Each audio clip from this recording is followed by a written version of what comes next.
Bharatiya Janata party की सरकार है, नरेंद्र मोदी प्रधानमंत्री है। सिर्फ राम मंदिर नहीं, बाबा विश्वनाथ का दरबार भी सजाया, महाकाल लोक भी बना, बद्री धाम केदार धाम पुनर्जीवित हुए और सोमनाथ का मंदिर भी सोना का बनाने का काम अभी चल रहा है।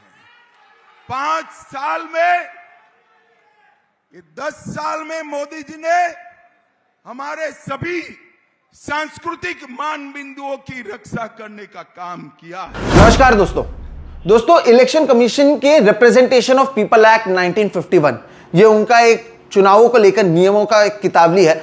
उसमें कहा गया है, उसके अंतर्गत आता है धारा 123(3). अब इसके अनुसार धर्म, जाति, कम्युनिटी या भाषा के नाम पर वोट मांगना एक करप्ट प्रैक्टिस है।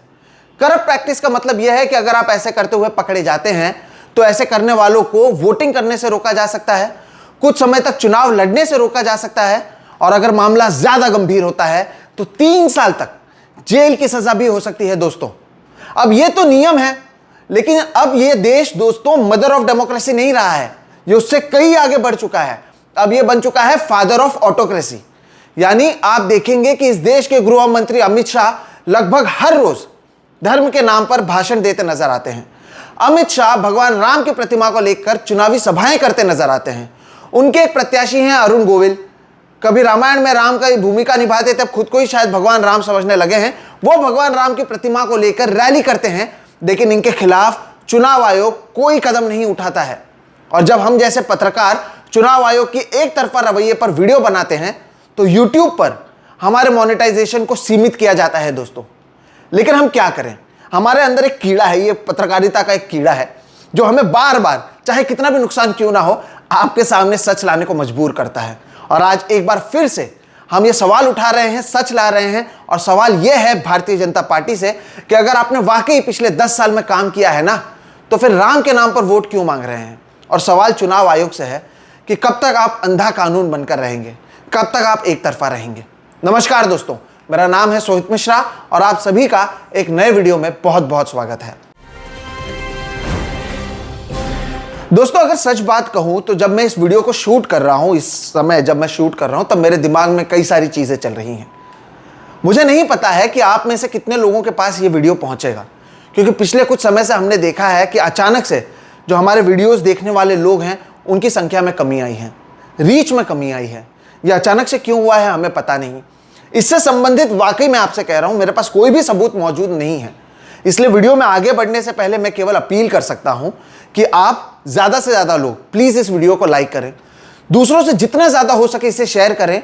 अगर आपने मेरे पिछले 3 वीडियोस नहीं देखे हैं, ये ग्राउंड रिपोर्ट्स हैं, मुंबई में यहां पर खड़े होकर मैंने नहीं किया है, 600-700 किलोमीटर दूर जाकर मैंने किया है। और ये जो 3 ग्राउंड रिपोर्ट्स हैं इसमें आपको सच्चाई नजर आएगी, सूखे से संबंधित सच्चाई, किसानों से संबंधित सच्चाई और बेरोजगारी पर ये रिपोर्ट्स हैं।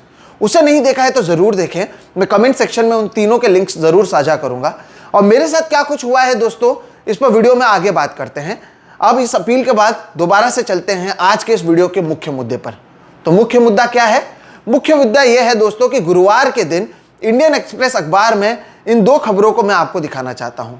इन खबरों को पढ़िए और समझिए कि कैसे बिना किसी हिचकिचाहट और बिना किसी डर के चुनाव जीतने के लिए अब बेझिझक सत्ता में मौजूद नेता आचार संहिता का उल्लंघन करने वाले बयान दे रहे हैं, किसी से उन्हें डर नहीं है। जो पहली खबर है वो महाराष्ट्र के मुख्यमंत्री एकनाथ शिंदे से जुड़ी हुई है। पहले जो चरण है उसके मतदान के आखिरी दिन एकनाथ शिंदे जब महाराष्ट्र के उमरखेड़ में रैली को संबोधित कर रहे थे, तब उन्होंने कहा कि उनके पार्टी का जो चुनाव चिन्ह है धनुष्य बाण, वो भगवान राम का चुनाव चिन्ह है और लोगों को उसी चिन्ह पर मतदान करना चाहिए। आप सभी को पता है कि शिवसेना के भीतर 2 गुट हो गए हैं और जो गुट बीजेपी के साथ गया, भारतीय जनता पार्टी के साथ गया, उन्हें चुनाव चिन्ह धनुष्य बाण दिया गया।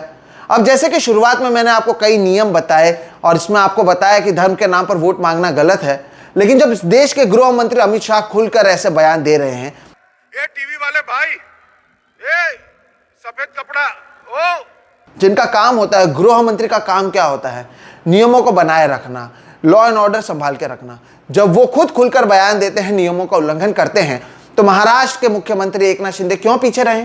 वो भी यही कर रहे हैं।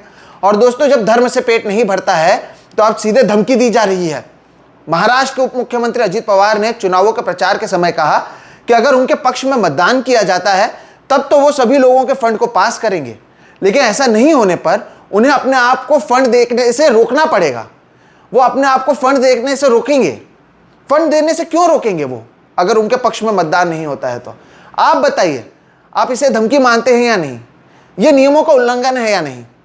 लेकिन जब सैया ही कोतवाल है तो फिर डर काहे का? अब इस मामले में कोतवाल यानी चुनाव आयोग ने जहां इन लोगों पर कोई कार्रवाई नहीं की है, तो वहीं आप देखते हैं कि राहुल गांधी के हेलीकॉप्टर की छानबीन की जाती है।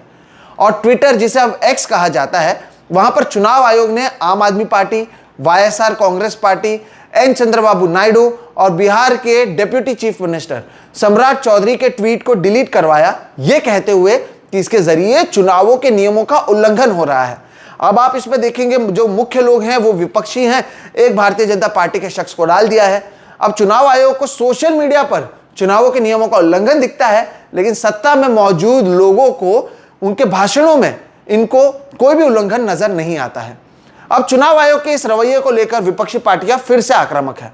उनका आरोप यह है दोस्तों कि इलेक्टोरल बॉन्ड को लेकर किए गए ट्वीट क्यों हटाए जा रहे हैं। इसमें से अधिकांश ट्वीट वो हैं जहां पर इलेक्टोरल बॉन्ड्स को लेकर बात की गई। क्या आपको याद है, हमने इस पर पहले ही वीडियो बनाया है जिसमें हमने कहा था कि इलेक्टोरल बॉन्ड के कारण ये जो सरकार है वो बैकफुट पर है, और ये इलेक्टोरल बॉन्ड और कुछ नहीं बल्कि भ्रष्टाचार करने का एक सिस्टमैटिक तरीका है। अब बस इसी डर से इन सारे ट्वीट को डिलीट करवाया जा रहा है और ये हो रहा है लगातार। और दोस्तों, ये मामला जो है केवल ट्विटर तक सीमित नहीं है। यूट्यूब पर भी आपने देखा होगा कि बोलता हिंदुस्तान और नेशनल दस्तक जैसे चैनलों के साथ क्या किया गया। मेरे जैसे कई पत्रकार जो लगातार चुनाव आयोग की एक तरफा रवैये को लेकर सवाल उठाते रहे हैं, उनके भी वीडियो के मोनेटाइजेशन, यानी आप जब इन वीडियो को देखते हैं और उससे हमें जो पैसा मिलता है उसे लिमिट किया गया है। यानी एक तरीके से हम पर भी ये दबाव बनाया जा रहा है कि ना ही हम ईवीएम पर कुछ कहें, वीवीपैट पर कुछ ना कहें, इलेक्टोरल बॉन्ड्स पर कुछ ना कहें, और चुनाव आयोग पर कुछ कहें ही नहीं। चुनाव आयोग को लेकर चुप रहे हम, ये काम है, सिर्फ जय जयकार करें। गोदी मीडिया टीवी में है, आप भी गोदी मीडिया बन जाइए, क्योंकि अगर आप ऐसा करते हैं तो आपको पैसा नहीं दिया जाएगा। हमें तो कोई फंड करता नहीं है, नौकरी छोड़कर बैठे हैं यहाँ पर और आपके सामने सच लाने की कोशिश कर रहे हैं। तो यहाँ पर भी सच बोलने पर पैसा नहीं दिया जा रहा है, लेकिन फिर भी हम बोल रहे हैं। जो मोनेटाइजेशन लिमिट करने का मामला है वो मामला लगातार हो रहा है कई लोगों के साथ, उसमें मैं भी शामिल हूं। और इस मुद्दे को लेकर दोस्तों कांग्रेस नेता सुप्रिया श्रीनेत ने भी सवाल उठाया है, वो सुनाते हैं आप। सबसे दिक्कत तलब बात और सबसे परेशान करने वाली बात है कि अब मुद्दे विशेष को देख के कार्रवाई हो रही है। अगर ईवीएम वीवीपैट को लेकर वीडियो बनाया जा रहा है तो यूट्यूबर्स के पास सिर्फ नोटिस ही नहीं जा रहा है, उनके पास मोनेटाइजेशन के साधन बंद कर दिए जा रहे हैं। जो यूट्यूबर हैं वो व्यूज के आधार पर, रीच के आधार पर एक वीडियो से कमाते हैं। तो अगर ईवीएम और वीवीपैट के मुद्दे वो लोग उठा रहे हैं तो वही बंद कर दिया जा रहा है। ऐसा क्यों हो रहा है? और ऐसा सोहित मिश्रा जी के वीडियो पर हुआ। उनके ईवीएम वीवीपैट से जुड़े 4 वीडियो को मोनेटाइजेशन बंद किया गया। स्वतंत्र पत्रकार व क्रिएटर मेघनाथ जी, उनके 4 लाइव स्ट्रीम वीडियो का मोनेटाइजेशन बंद किया गया। तो ये एक पैटर्न है, और पैटर्न ये है कि हर व्यक्ति जो सरकार के लिए क्रिटिकल होगा, जो सरकार से सवाल पूछेगा, जो असहज सवाल पूछेगा, जो इनकी कलई खोलेगा, जो इनके काले कारनामों में से पर्दा उठाएगा, जो इनके झूठ का पर्दाफाश करेगा, हर उस व्यक्ति को प्रताड़ित किया जाएगा। और एक यूट्यूबर के लिए प्रताड़ित करने का सबसे अच्छा तरीका है या तो चैनल बंद कर दो या मोनेटाइजेशन बंद कर दो। तो आप लगाते रहिए अपने वीडियो तड़ा, लेकिन जब आपका आय का साधन ही बंद हो गया तो मतलब क्या उन वीडियो। मैं धन्यवाद देना चाहूंगा कांग्रेस के नेताओं को जो इस मुद्दे को उठा रहे हैं, और इसके जरिए कोशिश दोस्तों आपको क्यों बता रहा हूं, ताकि आपको पता चले कि इतने परेशानी होने के बावजूद मैं आपके सामने सच लेकर आऊंगा। और दोस्तों अब ये साफ है, ये जो लड़ाई है वो लोकतंत्र की लड़ाई है। मेरी कोशिश सिर्फ पत्रकारिता के धर्म को निभाने की है। कोई बड़ा काम नहीं कर रहा हूं, मैं क्रांति लाने की कोशिश नहीं कर रहा हूं। पत्रकार हूं, पत्रकारिता करना मेरा काम है, वो निभाने की कोशिश मैं कर रहा हूं। बिना किसी डर के, बिना बात घुमाए मेरी कोशिश आपसे सीधे तरीके से बात करने की है और सच बताने की है। अब ये काम हम इस प्लेटफॉर्म पर कब तक कर सकेंगे ये तो मुझे भी नहीं पता, लेकिन ये वादा रहा कि जब तक करेंगे बिना डर के करेंगे और सच पहुंचाएंगे। लेकिन इसमें हमें आपके मदद की ज़रूरत है। आप जितने लोगों से इस वीडियो को साझा कर सकते हैं वो प्लीज करें। इसके साथ ही कमेंट सेक्शन में मैं पिछले हफ्ते किए गए तीनों रिपोर्ट्स की लिंक साझा कर रहा हूं। इसमें हमने जमीनी सच्चाई आपके सामने पेश की है, उसे भी देखें, उसे भी लोगों के साथ शेयर करें।